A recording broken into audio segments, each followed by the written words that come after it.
Hello, my name's Josie. I'm 35 years old. My life has been nothing short of a roller coaster, and I've not enjoyed the entire trip. I recently happened to run into my ex-husband, and I got revenge on him. Let me start by telling you about my ex-husband, Mike. Mike and I met at college. It was pretty much love at first sight for us. We dated throughout college, and we knew that we wanted to be with each other for a long time.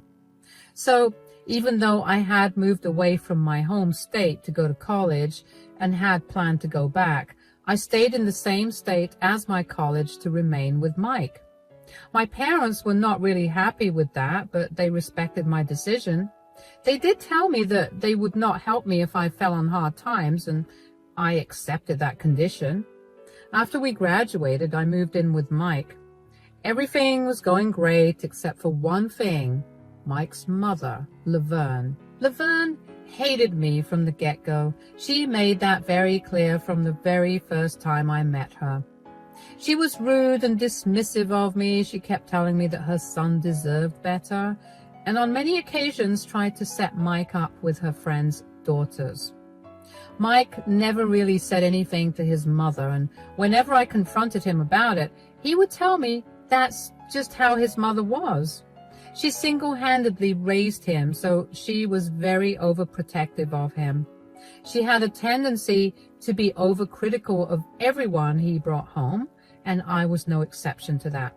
Of course, it hurt me a lot because Laverne was always overly mean to me. I couldn't even get out of a meeting with her because if I tried, Mike would get angry with me. He'd tell me that I was being too sensitive and that I was not allowed to disrespect his mother that way. Of course, he'd also tell Laverne about things that went on between us so that only made her hate me more. Every fight we had, he'd go running to her to complain about me. After Mike and I made up and forgot about the fight, Laverne would bring it up again and use it to put me down further. Mike would side with his mom and essentially rehash the fight all over again. By this point, we had been dating for 5 years, and I was in a place that was completely foreign to me because Mike had been very controlling about who I got to hang out with. I hadn't made any friends in the area, and Mike had demanded that I come back home directly from work. I never realized at that time that I was being abused emotionally and verbally. I wanted to leave, but I couldn't bring myself to be out there in the world alone. So when Mike proposed to me, I reluctantly said yes. We had a big fancy wedding, but I was not happy about it at all. I wanted to cry, but I felt so alone because my family had no idea about what I was going through, and I felt like they would not help me out, even if they knew. Within a year of being married, I got pregnant. Mike was ecstatic about the pregnancy, but I wasn't. I dreaded bringing a child into our relationship, but I'd always wanted a child, so I let it be. The pregnancy was not easy on me at all. I had to quit my job and I had to rest a lot. The only times I went out of the house were to do a little grocery shopping or to walk around in the park. I spent a lot of time on my phone, scrolling through social media or just watching some shows. It was mind-numbing to constantly be at home. But I did whatever I could to make sure that my baby grew safe and healthy. About 6 months into my pregnancy, I began to notice that Mike was behaving differently. He became very quiet and withdrawn. I also noticed that he began spending even more time with his mother and would oftentimes stay the night at her place. He then also invited her to live with us until I gave birth without asking me. Surprisingly, Laverne was not as mean as she'd always been, but she never stopped throwing insults at me whenever she could. I tried to talk to him about it many times, but he'd always shoot me down. This continued for a month until I'd had enough. I cornered him one day while he was reading a book in the living room and told him we needed to talk. "Mike, sweetie, we need to talk." "What do you mean? There's nothing to talk about." "Yes, there is. Something's been bothering you. Just tell me about it." "I don't know if I want to talk about it right now. I'm still trying to figure out what to do because every time I think about it, I feel an ungodly amount of rage." "Okay, maybe that's all the more reason for you to tell me about it. Fine then. I know you cheated on me, Josie. What? The baby isn't mine. I can feel it. There's no way that's my kid. What are you talking about? That's ridiculous. How can you just say that? Oh, come on. Don't act all innocent. You've been acting weird. You stay out too long when you go shopping. You're always on your phone, and now you're pregnant. It's too convenient. You're being crazy. I've always been faithful to you. This baby is yours. Just because I spend a little extra time outside on my phone doesn't mean I'm cheating on you. Yeah, right. I've seen the way you talk to that guy at the grocery store, always smiling at him. I bet he's the father.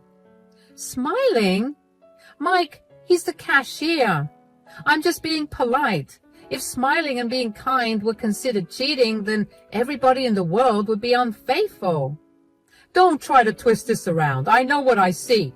And you know what? My mom thinks the same. You cannot seriously use your mother to justify your reasoning. You know she doesn't like me.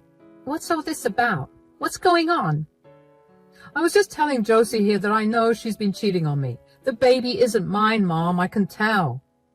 Oh, I knew it. I always had a feeling about her. She never respected this family. Laverne, you can't be serious. I've always been loyal to Mike and this family. Loyal? Ha, that's a joke. Do you think I didn't notice how you flaunt yourself around town, always trying to get attention? I'm not flaunting myself. I'm just being myself.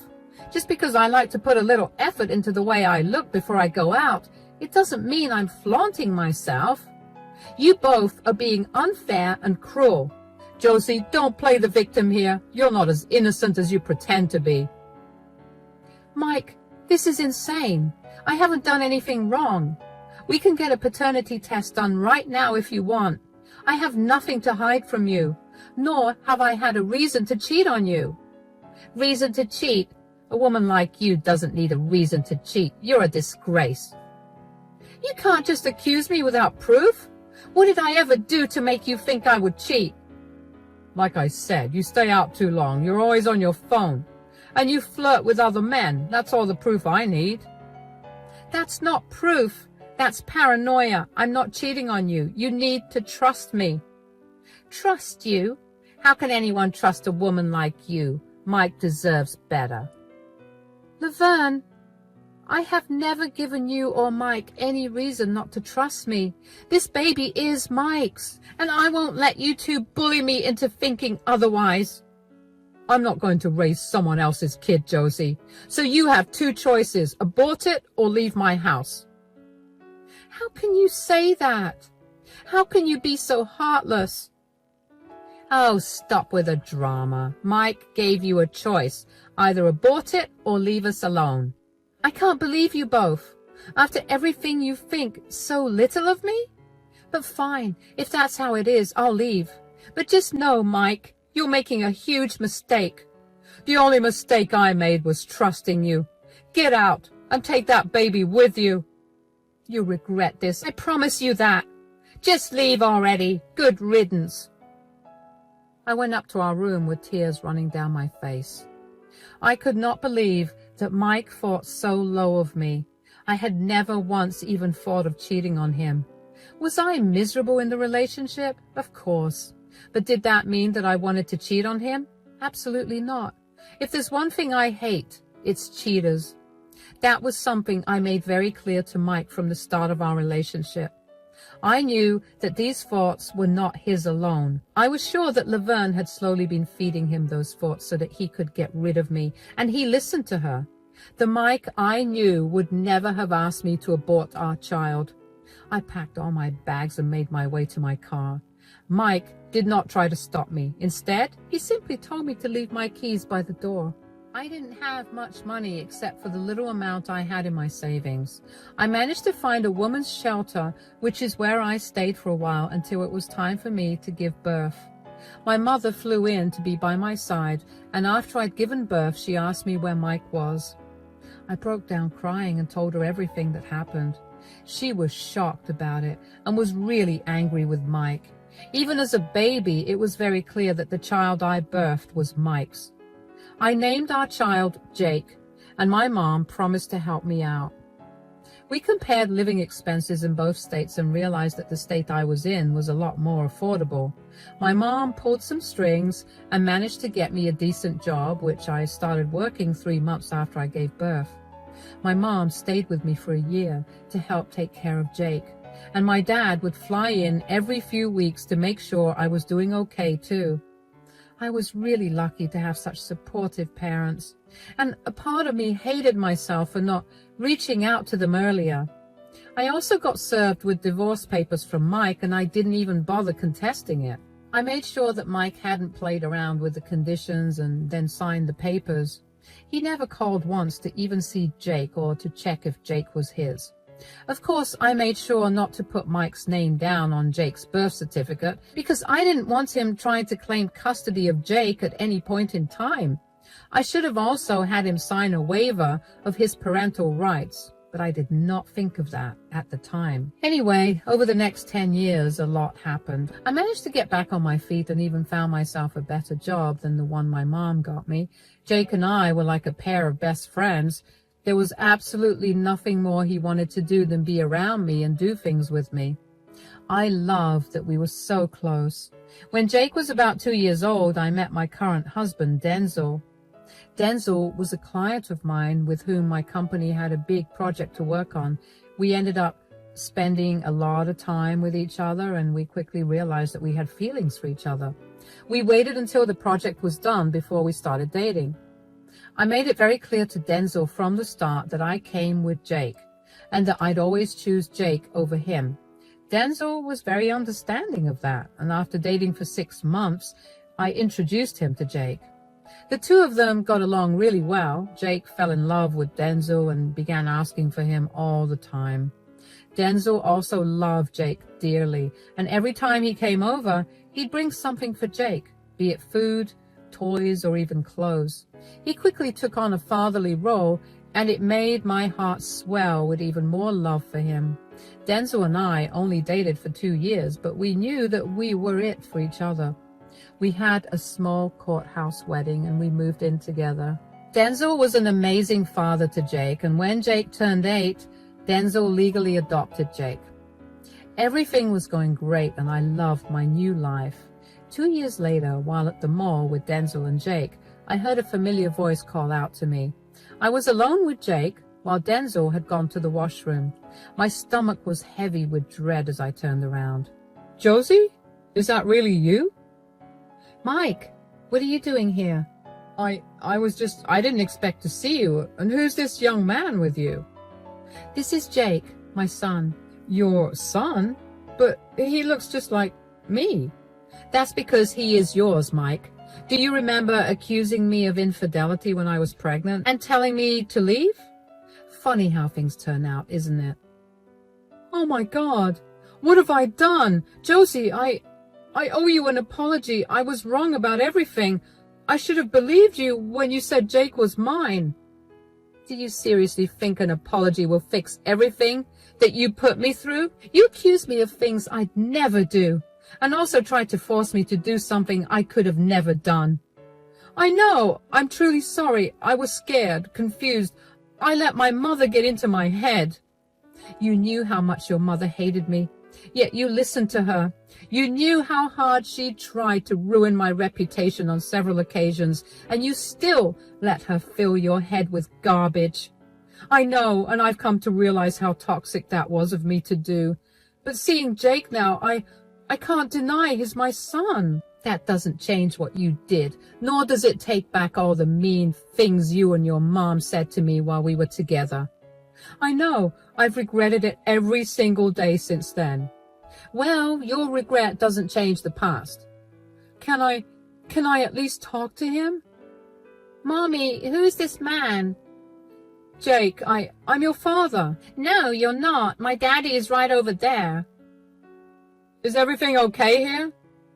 "Not really. This is my ex-husband, Mike. You know, the one who accused me of cheating on him and kicked me out of his house when I was 7 months pregnant." "Daddy, this man is saying that he's my father." That's because I am. Josie, who is this man? I'm Josie's husband and Jake's father. Josie, you replaced me? She didn't replace anyone. I simply stepped up when you stepped out. You have no right to raise my son. How dare you try to replace me in his life? He's not your son. He's Josie's son and my son. You don't get to be absent for 10 years of his life and suddenly try to claim your role as his father. Stay out of this, buddy. Did you help create Jake? That's what I thought.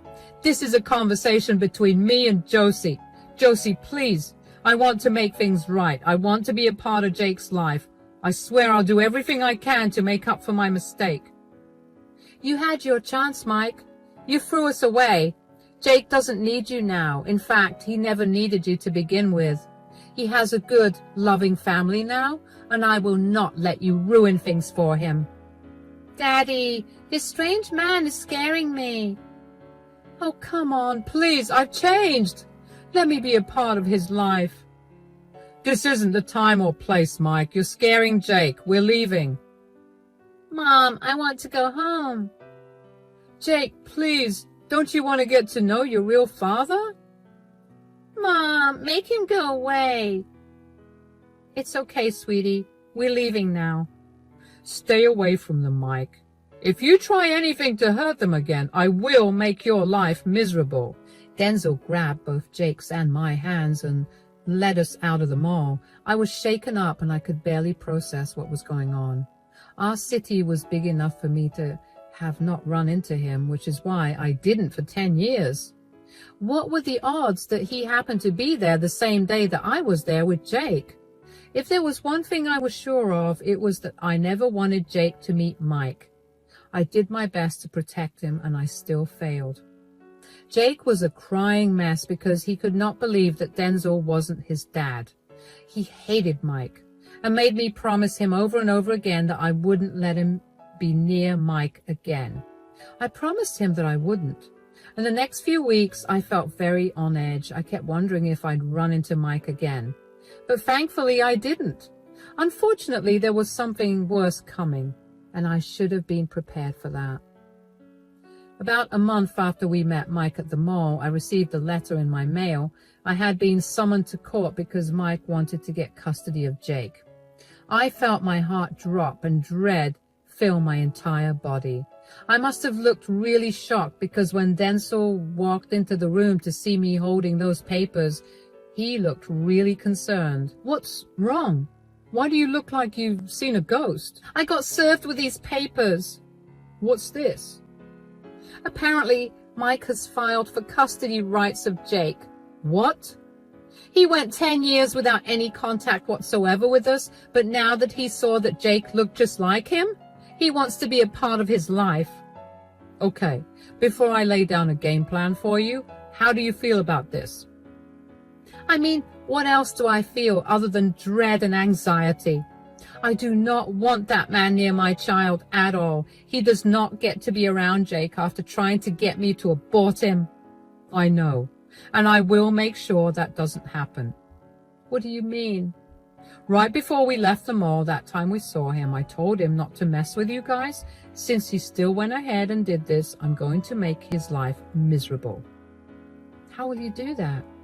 My dad has a ton of connections, and that means that he's affiliated with a lot of great lawyers. I'll get you the strongest legal team to make sure that you have sole custody of Jake. There's no way I'm going to let that man near my family. That's really sweet of you, darling, but won't that be expensive? Knowing that you and Jake are safe and happy is priceless. So this small amount of money that will secure that future for you two doesn't matter. You're amazing. Did you know that? What did I do to deserve someone like you? You and Jake are incredible. You've been through so much and you still have it in you to smile every single day. That's something I would not be able to do if I was in your shoes. If anything, I'm the one that's lucky to have found you. Oh, shut up. Anyway, you have nothing to worry about. I'll make sure that nothing will come between our family, especially not that sleazebag Mike. You just need to find any and all evidence that you can of Mike's neglect. And if you can, his emotional abuse. Oh, I have stacks and stacks of that. I kind of had a feeling that this could happen, so I tried to maintain as many records as possible of Mike's absence and neglect of Jake. Then this will be over before you know it. That's a huge relief. Now, with that out of the way, for the time being, let's discuss what you want to have for dinner. Words cannot describe how lucky I was to have Denzel by my side. He instantly eased all my worries and anxieties and stood by my side just like he'd promised. The very next day, he contacted his lawyer friends, and they helped me build my case. We were summoned to court, where our lawyers meticulously provided proof of Mike's abandonment and neglect. Mike's lawyer kept trying to refute the proof, but with the huge amount of proof against him, Mike had nothing else to say. He tried to be emotional about his abandonment, but the judge wasn't having any of it. The trial continued for a long time, and I was beginning to get agitated. I couldn't understand why Mike was suddenly so interested in being Jake's father. Aside from that, I also knew that Mike losing the custody battle would not be enough to satisfy my need to teach him a lesson. So I got his family and friends involved. I created 2 separate groups, one for his family and the other for his friends.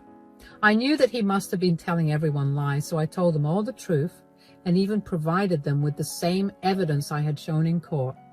I wanted to ruin his life. Shortly after I did that, the judge ruled against Mike getting custody of Jake and even ordered him to pay child support, not only from then on, but also for the last few years that he didn't. Mike looked like a defeated man, while Denzel and I walked out feeling victorious. A few days after the verdict, I began getting phone calls from an unknown number. I had a feeling it was Mike, so I didn't pick up. Eventually, I got annoyed with how frequently he kept calling me, so I picked up. Hello? What is wrong with you? Do you have any idea what you've done? What do you want, Mike? Don't play dumb right now. You know exactly what I'm talking about. I have no idea. Enlighten me. You had no right to fight against me having custody of Jake, and then you had the audacity to go around spewing lies about me abandoning him, and you to my family and friends. How dare you? You abandoned us before Jake was even born. You had no right to try and claim custody now, and I did not spew lies about you abandoning us. That is literally what you did. You kicked me out of your house because you believed something and refused to even hear me out. That's not fair. I had my reasons for kicking you out. Reasons? You accused me of cheating on you and demanded I abort our child, and then you kicked us out when I refused. That's not a good reason at all. That's not even a reason. You never even tried to contact me after that. You took one look at Jake, saw that he looked like you, and now you want to come back. Do you honestly think that's a normal thing to do? It's my life, Josie. I make my own decisions. I still stand by my decision to kick you out. I believed I was right then, and I still do. And now you have to face the consequences of those decisions. Remember when Denzel warned you not to mess with us? You should have listened. Denzel. Who cares about Denzel? I'll deal with him later. Right now, I want to talk about you exposing me to my family and friends. You need to tell them all that you were lying. I've lost everyone in my life because you couldn't hold your stupid tongue. You mean holding you accountable for your actions? You should be thanking me for showing everyone who you really are. Besides, isn't your mom always going to be on your side? Why isn't she speaking up for you? I remember her always butting her head into the conversations where she didn't belong. Stop being a jerk. My mother is doing her best to control the damage you've done, but even she's been shunned by our family. I've lost all of my friends because they think I was disgusting for what I did and for telling them lies about you. I literally work for one of my friends and I might lose my job. You've ruined my life. You had no right to involve them all in business that isn't theirs. You made it their business when you tried to fight for custody of Jake. You were warned about not messing with us, and since you did, everyone needs to see what a horrible person you are. You think you're so righteous, Josie, but I know that you still cheated on me. Just because Jake is my kid, it doesn't make you any better. Stop trying to make me look like a bad person when you're just as bad, if not worse, than me. I did nothing wrong. I never once cheated on you, and just because you keep telling yourself that I did doesn't make it the truth. Now, if you'll excuse me, I have better things to do than argue with you. You can't just hang up on me. Watch me." I couldn't help but feel satisfied that I managed to ruin Mike's life, even if it was just a little bit. I'd gotten a lot of calls and texts from his friends and family apologizing for not contacting me earlier. He'd been going around telling everyone that I cheated on him. And when he found out, I tried to manipulate him into raising a baby that wasn't his. His friends and family were not happy to hear about what he'd actually done, and his audacity to turn around and try to claim custody of Jake when he'd been absent for years. A lot of them stopped keeping contact with him. The friend he worked for decided that he no longer wanted to work with someone so vile. Aside from Mike being a horrible person, the friend also realized that Mike was not someone who could be trusted, and that was not a good characteristic for an employee. As soon as Mike got fired, I got a lot of texts from him blaming me for ruining his life. Not only did I get texts and calls from Mike, but I also got a lot of calls and texts from Laverne. She was very unhappy that I dragged her into everything. Her family, who had been supporting her financially for years, wanted nothing to do with her. She had to rely on Mike, but he too had lost his job. Both of them were going to suffer a lot, and that made me happy. I ignored their texts and calls, but I didn't block them because they kept updating me about what had been happening with their lives, and I was too curious about it to block them. Eventually, though, they stopped updating me, and they were only insulting me, so I blocked them everywhere. A few months ago, I happened to hear from one of Mike's cousins that him and Laverne were struggling to get by. Mike hadn't found a good job yet, but was too stubborn to pick up any job because he wanted it to be in his field. They're running on food banks, and they may get evicted from Mike's apartment anytime soon. I thought I'd feel a little guilty when I heard it, but I really didn't. I just felt satisfied that Mike and Laverne's bad deeds finally caught up to them in the worst way possible. As for Denzel, Jake and I, we're doing great. It took a while for Jake to come to terms with Denzel not being his real dad, but now that he understands it, he's beyond happy that he got lucky with the world's greatest daddy. Denzel and I are also doing great. I've never been happier, and I'm so glad that he had been there with me through the whole thing, because I knew that there was no way I could have gone through the whole thing without breaking down at least 20 times. Things have gone back to the way they've been for the last 10 years. The only difference is that I finally got closure from Mike, and I can now fully move on from the past. Thank you so much for listening.